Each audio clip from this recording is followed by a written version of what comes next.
আৰু এইটো হৈছে আপোনাৰ PVC চাটাৰিং, কাঠ বা প্লাইউড এতিয়া প্ৰয়োজন নাই চাটাৰিঙৰ কাৰণে।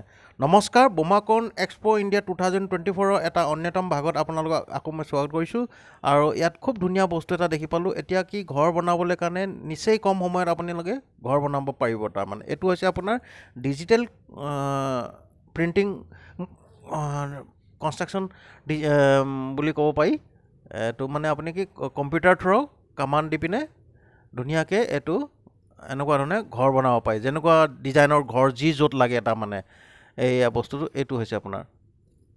আৰু মই আপোনালোকক দেখাই দিছোঁ, এয়া এনেকৈ একদম পূৰা ফ্ৰেম ষ্ট্ৰাকচাৰ বনাই পিনে এনেকৈ মানে কম্পিউটাৰ লেআউট কৰি থাকিব কামাণ্ড দি পিনে।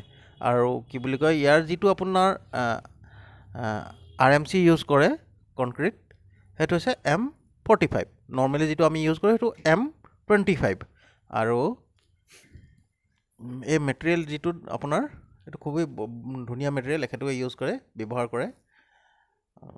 মানে আপোনাক দেখাই আছোঁ মই, এয়া হৈছে আপোনাৰ এনেকুৱা ধৰণে এখেতলোকে এটা ডেমো পিচ দেখাই ৰাখিছে। এইটো চাওক, এয়া CS2 খুব বেছি কম্প্ৰেছিভ ষ্ট্ৰেংথ যিটো আমি কওঁ, আৰু সেইটো মানে খুব ভাল। যেনেকৈ ধৰি লওক আপোনাৰ নৰ্মেলি যিবিলাক ঘৰ বনে সেইটোতকৈ বহুত ধুনীয়া। আৰু কি বুলি কয়, ধৰি লওক এতিয়া WC ব্লকছত আমি 4 to 5 নিউটন বুলি কওঁ পাৰ মিলিমিটাৰ বা স্কুৱাৰ মিলিমিটাৰ এনেকুৱা টাইপত। আৰু ইটা লগালে মানে 75 to 100 বুলি কওঁ, তেনেকৈ মানে ইয়াতো CS2 খুব ধুনীয়া। এইটো হৈছে চাওক 3D প্ৰিণ্টেড কনক্ৰিট ভিলা। আৰু এইটো মানে কি আপোনাৰ যিটো ষ্ট্ৰাকচাৰ মানে ঘৰৰ যিটো ফাউণ্ডেশ্যন বনিব, তাৰপিছত DPC বনিব, DPC ওপৰত মতে আপোনাৰ 2টা ফ্ল'ৰলৈকে ধুনীয়া লাগে, G+2 লৈকে ধুনীয়াকৈ বনাব পাৰে। এখন চকীও ইমান ধুনীয়াকৈ বনাই থৈছে সেই বস্তুটোৰ পৰাই, ছেম কনক্ৰিটৰ পৰাই। এইয়া খুব ধুনীয়া। মই ইয়াতে মানে কি হ'ল, ইয়াতে WC ব্লকছ 2 পিচ দেখা পালোঁ। সেই মই এখেতলোকক সুধিছিলোঁ, কৈছে নহয় বোলে WC ব্লকছৰ আমি complete machinery supply and setup কৰি দিওঁ বুলি কৈছে। মানে এইটো এটা তেখেতলোকৰ ওচৰত প্ৰভিজন এটা আছে। এতিয়া মই আকৌ সেইটোৱে ছেম বস্তুটোলৈ ঘূৰি আহিলোঁ এতিয়া আকৌ।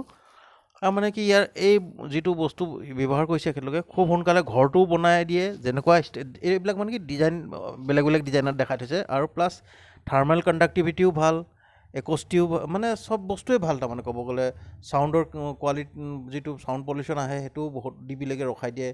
এনেকুৱা ধৰণে বহুত কিছুমান ফিচাৰ আছে ধৰি লওক এইটো বস্তুৰ পৰা ঘৰ বনালে মানে। আৰু খুব সোনকালে মানে অতি সোনকালে ঘৰ বনাই পিনে তৈয়াৰ কৰি দিয়ে। যিহেতু নেকি কম্পিউটাৰটো এবাৰ ফিটিং কৰি পিনে ধৰি লওক আৰু একদম ষ্ট্ৰাকচাৰ ফ্ৰেমক উঠাই আৰু মানে পটাপট বনাইহে নিয়ে আৰু এনেকুৱা ধুনীয়াকৈ তাৰমানে। আৰু ফিনিচিং আৰু ছেকেণ্ড থিং হিচাপত এটা ঘৰ বনালে আপুনি যদি ক'ৰবাত বোলে একদম ধুনীয়া বোলে এটা গোটেই লাইনটোৱে বোলে সেই ছেম ডিজাইন বনাম বুলি ক'লে আকৌ একেধৰণে বনাব পাৰে। আৰু এইখিনি হৈছে আপোনাৰ বেলেগ এটা মেটেৰিয়েল। এইটো হৈছে আপুনি কম্প'জিট ৰুফিং টাইলছ। তাৰমানে আমি ঘৰ চালৰ ওপৰত যে লগাওঁ তাৰ কাৰণে এইটো ধুনীয়া ধুনীয়া ডিজাইনৰ টাইলছ হয়। আৰু এইটো এখেতলোকৰে প্ৰডাক্ট হয়, এইটো কম্প'জিট টাইলছ হয়। আৰু মানে কি এতিয়া আপোনাক দেখাই দিছোঁ, মই আপোনাক 2-1 পিচ আৰু দেখাই দিম। এতিয়া ইন ফিউচাৰ এখেতলোকে ইয়াত মানে ওপৰত কি চ'লাৰো ফিটিং কৰি দিব, মানে টুকুৰাকৈ যেনেকৈ টাইলছটো যিমান চাইজ তেনেকুৱা চাইজত চ'লাৰ ফিটিং হৈ আহিব ইন ফিউচাৰ।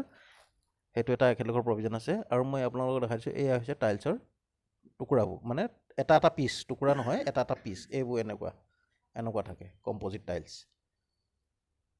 আৰু ঘৰৰ ওপৰত লগাই ধুনীয়াকৈ এইটো এনেকৈ MS ৱৰ্কিং কৰাই ছাইডত এইডোখৰত কি বুলি কয় চাইক্লন ক্লিপ এটা মাৰিব লাগিব। মই ভিজিটিং কাৰ্ডখন আপোনালোকৰ মাজতে শ্বেয়াৰ কৰি দিছোঁ এবাৰ। এইটো ধুনীয়াকৈ লক হৈ পিনে ছালত ধুনীয়াকৈ ফিক্স হৈ থাকিব। এইটো হৈছে আপোনাৰ 3D প্ৰিণ্টিঙৰ মানে খুব ধুনীয়া। ক'ব গ'লে এইটো এক্সপ'ৰ্টত বহুত ধুনীয়া ধুনীয়া বস্তু দেখা পোৱা গ'ল। ইয়াৰ বাহিৰে মই এতিয়া আপোনালোকক দেখাম অন্য কিছুমান বস্তু, আৰু যেনেকৈ নেকি হৈ গ'ল ধৰি লওক এইটো হৈছে আপোনাৰ এতিয়া এইটো চাটাৰিং। মানে চাটাৰিং হৈছে আপোনাৰ প্লাষ্টিকৰ চাটাৰিং। আজিলৈকে ধৰি লওক আমি কি কৰোঁ, চাটাৰিং বুলি ক'লে মানে কি হয়, বাঁহটো বাৰু ধৰি লওক লগাব লাগিব, কাঠ কাঠৰ তক্তা যিবোৰ যে তক্তা বা প্লাইউড এনেকুৱা ধৰণৰ বস্তুবোৰ ব্যৱহাৰ কৰোঁ, যিটো নেকি মানে ধৰি লওক এটা সময়ত গৈ পিনে ডেমেজ হৈ যায় বস্তুটো তাৰমানে, আৰু চফাও কৰিবলগীয়া হয়, কিবা কৰি খুব মানে মেইনটেনেঞ্চৰ দৰকাৰ, থৈ দিলে কেতিয়াবা বেকাও হৈ যায়, আৰু গধুৰ বেছি, থ'বলৈ জেগা এডোখৰ লাগে, তেনেকুৱা ধৰণৰ বহুত কিছুমান হেৰি দিগদাৰী আহি পৰে। এইটো হৈছে প্লাষ্টিকৰ চাটাৰিং, যিটো নেকি ধৰি লওক আপোনাৰ এটাটো হৈছে লখুৰ হৈ গ'ল, দুচৰা চফা তফা কৰিবলৈ অসুবিধা নহয়, তাৰপিছত আপোনাৰ ধৰি লওক পটককৈ ক'ৰবাত পৰি থাকিলেও ইমান জল্দি একো কৰিবলৈ দিবলৈ নাই, মানে বহুত কিছুমান সুবিধা আছে এই চাটাৰিংটোত। আৰু ছেকেণ্ড থিং কি ধৰি লওক এতিয়া চাটাৰিঙৰ নামতে বহুত কিছুমানতো গছতো কাটি দিয়া হয়গৈ ক'ব গ'লে মানে এক হিচাপত, সেই বস্তুটোও কমি যাব তাৰমানে। এতিয়া প্লাষ্টিকৰ যিটো নেকি এই আছক এনেকুৱা ধৰণে কিছুমান এইয়া এনেকৈ ব্যৱহাৰ কৰি থৈ ৰাখিছে এখেতলোকে। মানে আপোনাৰ ধৰি লওক আপোনাৰ বিল্ডিং ষ্ট্ৰাকচাৰ হৈ গ'ল, ভাৰ্টিকেল ৱাল হৈ গ'ল, চবতে এইটো পাৰিব। আৰু এইটো এটা হৈছে চাটাৰিঙৰ বেলেগ এটা কোম্পানী কিন্তু দেই, এখেতলোকে আকৌ মানে কি চাটাৰিং প্লায়ে ইউজ কৰিছে। ভিডিঅ'টো চোৱাৰ বাবে বহুত বহুত ধন্যবাদ।